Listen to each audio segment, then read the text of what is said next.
बिस्मिल्लाहिर्रहमानिर्रहीम। अस्सलाम वालेकुम।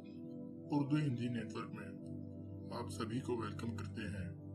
इससे पहले कि वीडियो शुरू करें, आप हमारे चैनल को सब्सक्राइब करें ताकि आइंदा आने वाली वीडियोस आपको बआसानी मिल सके।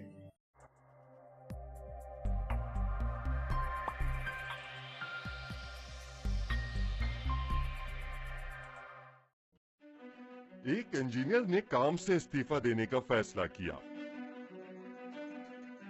उसने अपनी कंपनी के मालिक को अपने फैसले के बारे में बताया और कहा, मैं हर माह मिलने वाली अपनी तनख्वाह को जरूर याद करूंगा जिसकी मुझे जरूरत है, मगर मैं अब बूढ़ा हो गया हूँ और घर वालों के साथ वक्त गुजारना चाहता हूँ, इसलिए इस्तीफा दे रहा हूँ।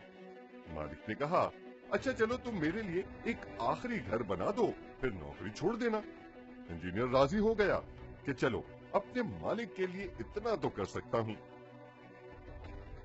इंजीनियर ने बेदिली से काम शुरू किया और उसने ज्यादा वक्त देना भी बंद कर दिया। उसने अच्छे सीमेंट बजरी को देखना भी जरूरी नहीं समझा। उसने उस घर में स्विमिंग पूल भी नहीं बनाया और खिड़की और दरवाजों के लिए अच्छी लकड़ी के इस्तेमाल को भी जरूरी नहीं समझा।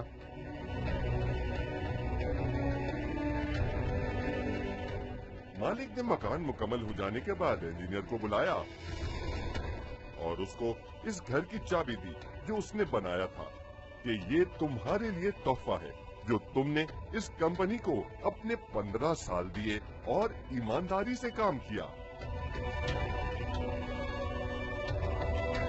इंजीनियर हैरान रह गया और बहुत शर्मिंदा हुआ और सोचने लगा, काश मैं इसको अपनी जिंदगी का सबसे अच्छा घर बनाता। अगर मुझे पता होता तो इस घर को दुनिया का खूबसूरत तरीन घर बनाता। मगर अफसोस, अब मैं कुछ नहीं कर सकता। हम मुसलमानों का भी यही हाल है कि हम दुनिया में अपना मकाम बनाने के लिए इतने मसरूफ हैं कि हमें आखिरत की फिक्र नहीं कि हम क्या कर रहे हैं।